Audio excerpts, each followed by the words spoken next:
Hey everybody, welcome back to the channel. Snake Doc here, and yes, we are going to do another pistol unboxing.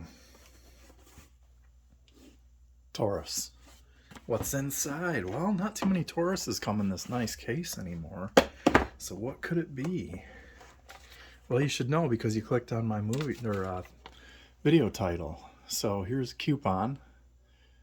Save 10 bucks. TH9C.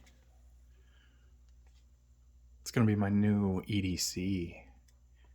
If it does well for me at the range, that is. Yeah, so what comes in the box? Well, with this one, it comes in the nice, lovely Taurus plastic bag. This one that I ordered, because it's like way cheaper right now, has 3 10-round mags. And these are Metgar magazines. Metgar here, made in Italy. And they're marked here to 10 rounds. There you go, you can see. So they all use this kind of catch on them right here. Anyhow, this comes with 3 10-round mags. I did take one of them and start working on the dimple to try and get my capacity up. Since I do live in a free state, capacity is not an issue here in Michigan. It comes with a lock, the coupon. Looks like there's some stuff up here behind the foam. Activate your warranty and owner's manual. Now, if you go back in my channel history, I owned the full-size version of the TH9. You get a mag loader too. So the TH9 full-size I had a gray frame on it. This one is an all-black version. It seems like these are, I don't know if they're going to discontinue them or what's going on with them, but really, in the United States anyway, it's like you can basically only get the black ones anymore, and they made this in a bunch of colors. Used to have a brown, a flat dark earth, an olive green, a Tiffany blue kind of one, and then that charcoal gray. But anyhow, this one's all black, so it is what it is. The full size is ambidextrous for all your controls. The compact is not, so it makes it a little bit sleeker for carry. Now, they don't offer a left-hand version versus a right-hand version, so it is set up for a right-handed shooter with the controls on the left side for your thumb to activate. But it is a permanently ambidextrous magazine release, so you can get it from either side. And it's a little bit stiff right now, which is good for a carry gun. Not great for a competition gun, but really good for a carry gun, so that way you don't have inadvertent mag drop. Taurus does have the lifetime warranty on them now, again. For a while they went away with it, and I think they got enough flack for doing that, that they realized they better get back to their old ways. So, if you got the standard version of this in a free state, comes with a 13-round flush fit magazine and then an extended 17-round magazine, which is from the full size, but then they give you a filler plate on there. So if you really want to know about the full size one, I do have a video on that. It was a good gun. I got it for a stupid price off Gun Broker, and I actually, because it was new old stock, I actually got, there was a $25 rebate at that time too, and I got the rebate on it. Ridiculously low price. Shot it, was like, some guy I went shooting with was like, oh, he's like, I've been looking for one of those, so sold it to him. He was happy, fine.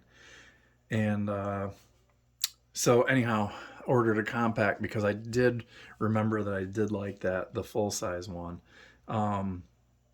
Another reason I'll get to in a minute. One thing that this doesn't have that the full-size has interchangeable back straps for hand size. It's a very, very comfortable gun in its standard configuration. Very, very subtle finger grooves on it. Great texturing, just like the G3C and whatnot. It's that sandpapery M&P 2.0, if you will, type finish. Finger grooves are kind of like a XD Mod 2. So not bad. They actually fit really nice. Good undercut right here. We're going to get rid of this tag because that's driving me crazy right now. And it's plastic, so I don't know. I might have to There we go. So we'll put that over here with the case. And then we're going to get rid of our loaded chamber indicator flag. Nice yellow follower on the magazines, so quick and you can quickly look and see and make sure that you are empty. My grip is kind of big, or my hands are, I guess. They're kind of larger. I wear an XL glove. So you can see that how much is hanging off there. Now, Galloway Precision does make a +1 base plate on here that's a little bit longer, and I may consider that, depending on what I think as far as size. I have seen some pictures of it, so it does look like it's pretty cool. Here you can see the front of the barrel kind of does a little bit of a bell mouth here, where it kind of gets a little bit wider right there, and then there's a couple rings milled into it. I never did understand what that was all about.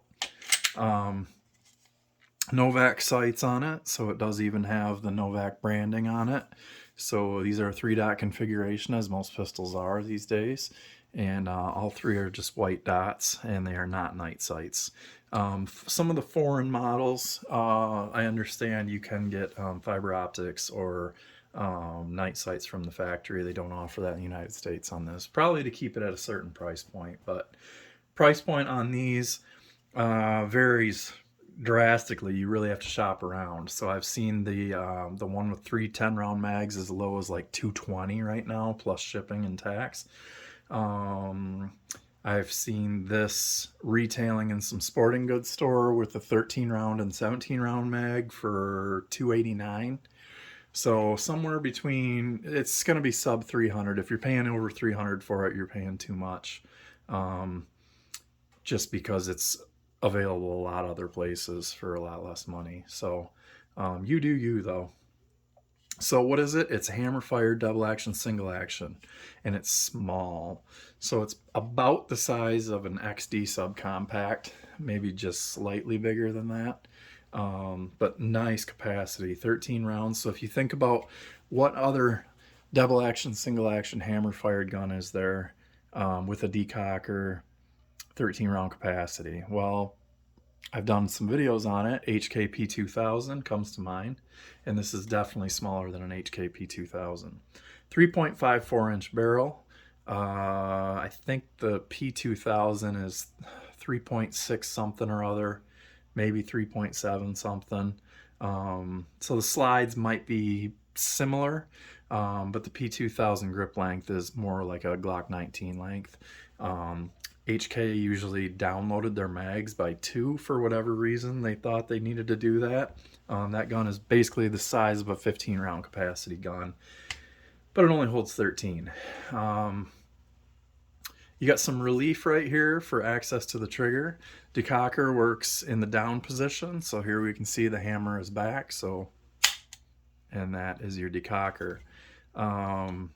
You can put the safety on with the hammer down, and I can't retract the slide then.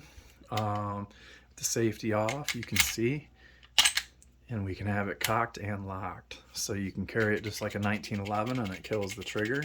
Trigger still moves, it just doesn't do anything. Takedown's identical to a Glock. It has the same style levers here. You might be familiar with that from Glocks, from Smith & Wesson SD9VEs and similar, from other Taurus models. The G3C, the G2C, the PT Millennium, blah, blah, blah. All that, very similar. Has the traditional hook style shape that Taurus has used for years and years and years, on all the way back to their old Millennium Pro series. Even their PT92 has a trigger guard that's very similar to that.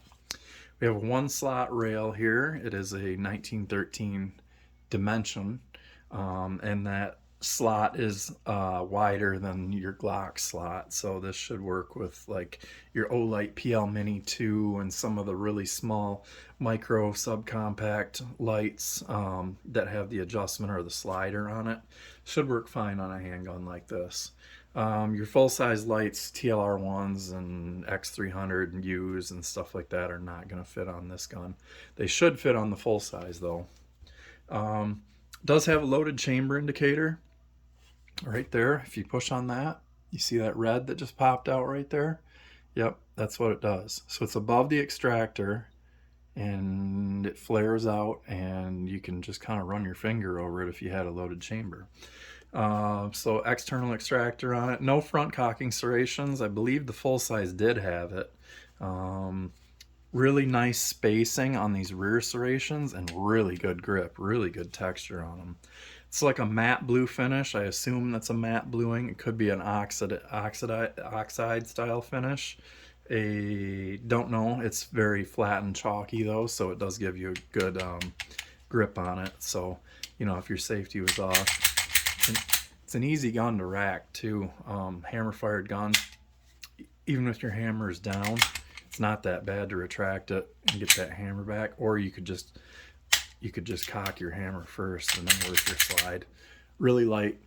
It does have a double captured recoil spring. Obviously I can't take it apart because YouTube freaks out for some reason, even though it's standard maintenance on a gun. So I'm not going to show you that.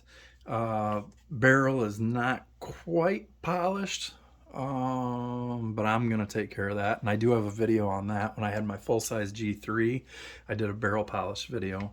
Really easy to do, really slicks up the action on the Taurus.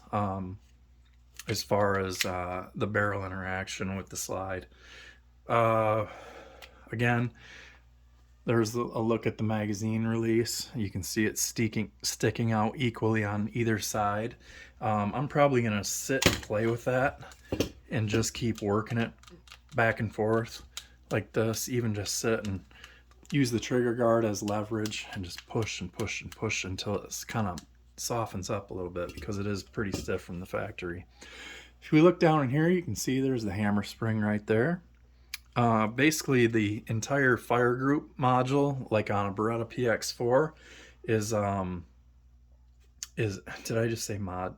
Anyhow, the trigger group package back here, your hammer group, is modular, whereas you take the one pin out and basically the whole thing separates from the trigger bar and it comes out as one unit, and the hammer spring stays captured. So once you pull that out, you know, then you can kind of play around with hammer springs if you can find somebody that sells them for these. And in a carry gun, I don't necessarily think you need to do anything more than what the factory has, and actually it has a pretty good trigger from the factory. So I do want to just show here, it is a flared magwell all the way around. So this, you know, this back obviously is not flared, but it is a good stop, and your mags go in fine and they release and eject nicely. So trigger is very wide and smooth. It's polymer over steel, I believe. I'm sure there's a steel insert in it because everybody does that for the trigger for the most part, in a hammer fired gun anyway, like Beretta. It's nice and wide, so let's get to the trigger pull on it. And here I'm going to show you the double action. Brand new gun. It's a little crunchy. I'm going to sit and dry fire the snot out of this thing for a while. It's not a heavy pull. I remember somebody measured one of these at like 12 pounds or something. I couldn't believe it, because that is probably barely over 8 pounds in my seasoned trigger finger. Let's go ahead and cock it, and there you can see how the hammer or the trigger sets itself quite a bit farther back. Take up to the wall. There's a defined wall there. I can take it here and it's not going to go off. And then once I squeeze through the wall, a little bit of extra squish. Ready? Bang. Okay, let's show reset. Not bad. Remember, if you go back, they must have done some updates on these in the recent years, because the TH9 that I had a double click reset on it, and then I've also read that on some forums that people were still complaining about a double click reset as of a couple years ago. I haven't seen anything too recent people complaining about that, but I am not hearing.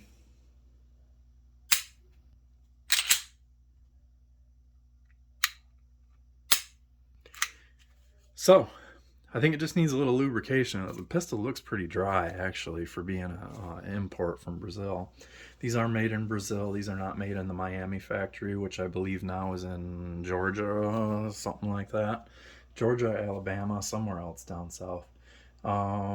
But it's got everything you could want in a carry gun, because it has the additional safety over a striker fired pistol that you can, you know, hold the hammer, and as you're reholstering, you can tell if anything's interfering with the trigger. Whereas, you know, that's sometimes how accidental discharges happen when people don't clear their holster. Get a garment in there or something, or a wallet chain or something stupid, and gets in there on that striker fired trigger, and kabang. You know, accidents can happen to anybody. So there it is. I don't know what I'm going to use for a holster yet. I'm trying a couple different things.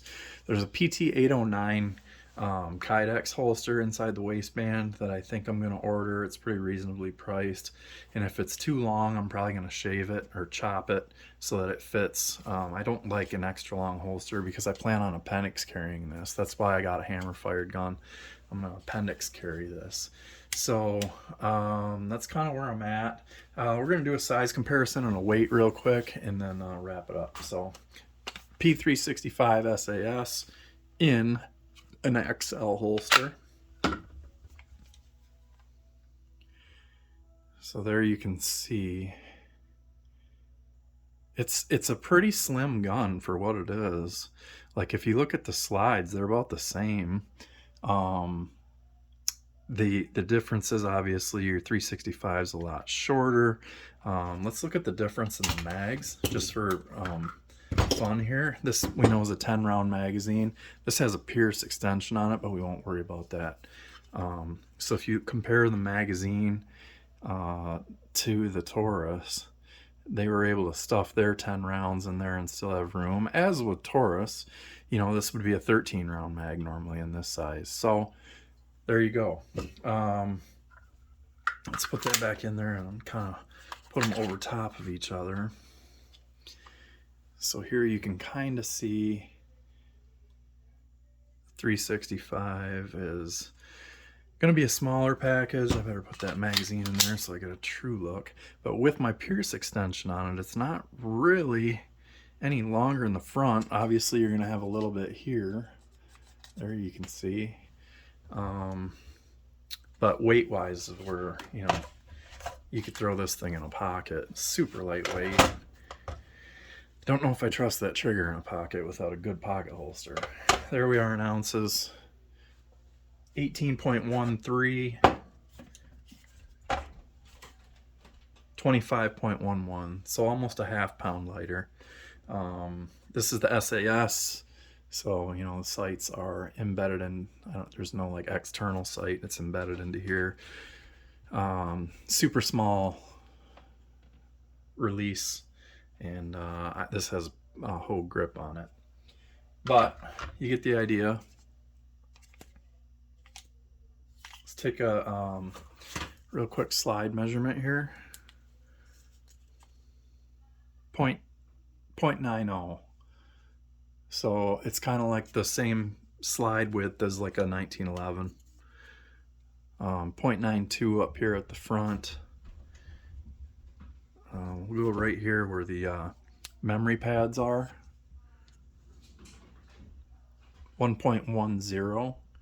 What they do when they show you the thickness on this, on the specs, is they do it at the widest point.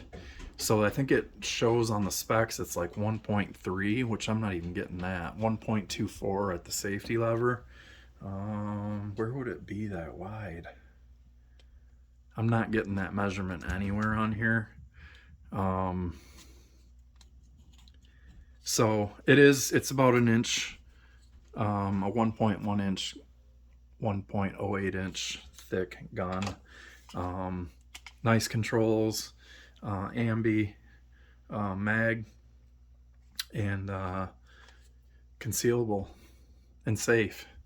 So there it is. 20 minutes. Sorry the video went so long, but there's a lot to talk about. So thank you guys for watching. Always shoot safe, and I am going to try and I'll do either probably shorts videos for follow-up on this for holsters, and then I'll try and get to the range and we'll do some shooting with it, which I'm really excited to do, and see how it performs and see if it proves to be worthy of being an EDC appendix carry option. Thanks, guys. See ya.